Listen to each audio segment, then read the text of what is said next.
shared with you what happened with him at the beginning of the month, even I think you all know, he didn't have money to pay his rent. Well, my husband we weren't gonna give him no money to pay his rent. And it's amazing what he went out and he did. He has a work study. He's looking for another job. But the other day I asked him something, and I said, so what's the difference in you being so proactive and trying to make sure you're getting things done now? He said, I was too comfortable and I was lazy. Wow. Now, and it wasn't that I wasn't going to get the money. I wanted him to ask me for the money.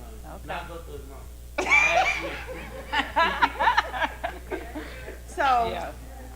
but That's good. That's it good. will be all right. You And, got that and they're right. right. Yeah. Now, do you understand though why he really wanted him to ask him versus you? Yes. Because, Okay. Yes. Can you help everybody to understand that? Because we are one, and really, if he has something going on, he needs to come to us together, or he needs to go to him, because it's no longer me and AJ. No, actually, you're the path of least resistance. Yeah, that's what I was going to say. Yeah. And It going takes a to lot him, of strength to go to a man. exactly. Because you're going to have to hear some truth. Right. With you, like, oh, baby, here you go. Right. But no, it's not that anymore. I don't do that anymore. Well, No, I was just saying. We- we're talking about AJ though. Yeah, we we know so you don't do it no Yeah, more. he knows. That wasn't Yeah. the point. And he could manipulate me, right? He could manipulate me, and Lamar could see right through it.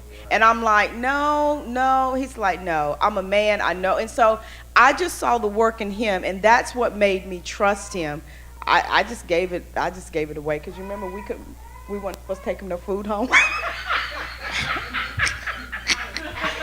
Oh yeah, she was a mother. Now he was 18 at the time. Was he 18? AJ. No, this is No, he recent. was 21. This is recent. Yeah. Anytime there was some kind of function, she was making sure her baby had a plate. She would make sure she would make him a plate. And what made it so bad? He could have came to the function. Yeah. Lamar said, you better not leave out of there with no nothing. But do you see she had how? somebody helping her though. But do you see how we can teach our children to be selfish just by, filling in? So it's bigger than you and the challenge the love that you're operating in. Really challenge it and ask God, okay, is this really loving the way he should be I getting? had a two-part question. I guess, is there a magic age or a specific age that you want to start letting go, or kind of taking your hand, just not doing so much for them? I don't know how old your son is. Okay, when is the age that you start? Let me jump in. Go ahead. All right, actually, it's ideally it's a part of their development throughout. So I give you a great example. I took my grandchildren out. Was taking my grandchildren out to a playground. So my grandson, she talked about it, I think yesterday or either today, how you got to customize your care. So my grandson is adventurous. Like we have a picture in our house in Ohio. He was climbing up the walls like he had his feet like Spider-Man, like because he thought he's Spider-Man, but so he was actually going. It's a high ceiling. He was just climbing the wall. So I took him, and they had this thing called Spider-Man. Now he was too little to like he couldn't just grab it. He had to jump up to get to it. So he climbs to the top, and I'm like, when do I jump in? Like, cause I'm gonna have my grandson out, and the parents gonna think I broke my grandchild. Like I wasn't really responsible. So I was stuck. I was like, uh-oh. Like, now do you jump in? But everything in me was telling me he's learning what he can do without help. Because I wanted to help. And then so he climbed all the way to the top. I said, now how's he getting down? And he had never did it before. This is the first time ever doing it. So he got all the way to a point where he couldn't just put his feet down. He would have had to jump. He was hanging there. And I just wanted to get up and get it. And that dude came down. Then he got on this thing. It was I don't know what they think when they build these playgrounds, but it wasn't stairs. It was like little rods for stairs, and the space was almost 3/4 of his size. So if he missed, because it wasn't a stair, it was like a little rod. If he missed, he gonna bust his head. So the whole time he going up, I'm like, no, this is not good. But he was just like it wasn't nothing. Then he got all the way to the top again, and there was no stairs to come down. So I said, man, this is not cool. Like, that dude, he crawled around, was hanging, and jumped. He jumped at a distance at his age I would have never done. And he was cool. He was just laughing, went on to the next thing. But what I said that to say, what I learned was he was allowed to become. And so the Holy Spirit told me to do that, because I'm telling you, as a guy that will allow a kid to, almost bust his head sometimes, I still was like, I'm supposed to jump in here. I got to jump in here. So I can imagine if my wife was there or his mama was there, he would have never known he could have done none of those things.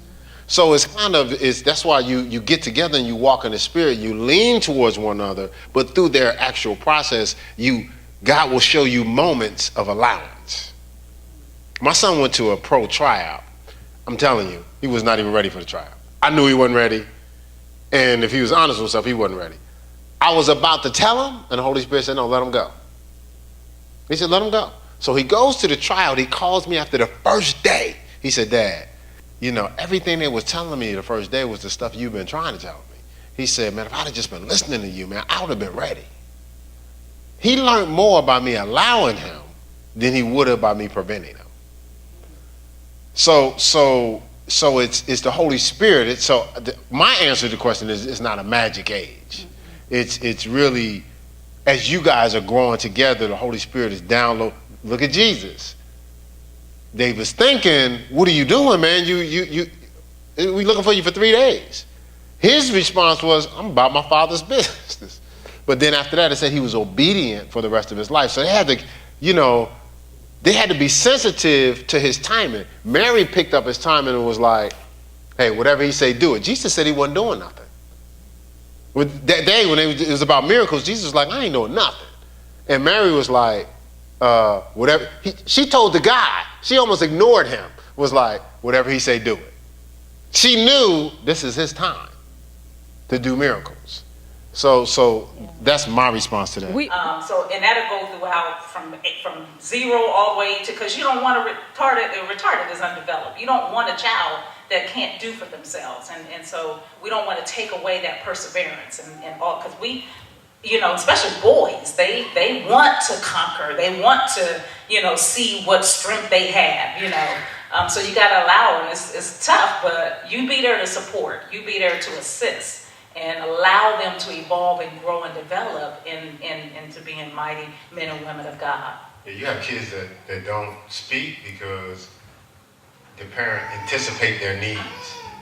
Yeah, the parent is constantly anticipating their needs. Like, so the child, the parents, or you have a little brother. One person had a sibling that spoke for them. Mm-hmm. Oh, they want this. Oh, they want that. They want this.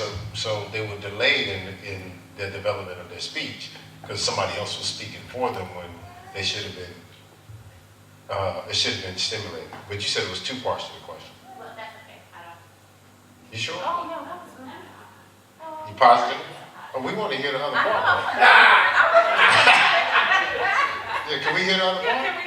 Somebody else might learn something from it. That's true. It was kind of a question about consequences. I try to provide consequences for my kids because I know that, for example, I was listening to this psychologist who said that, he taught his kids consequences by if they were being disobedient or for example, if they stayed up too late and they didn't finish their paper for school, he didn't help them. He sent them to school unprepared. You feeling that one already? And I have a problem with it.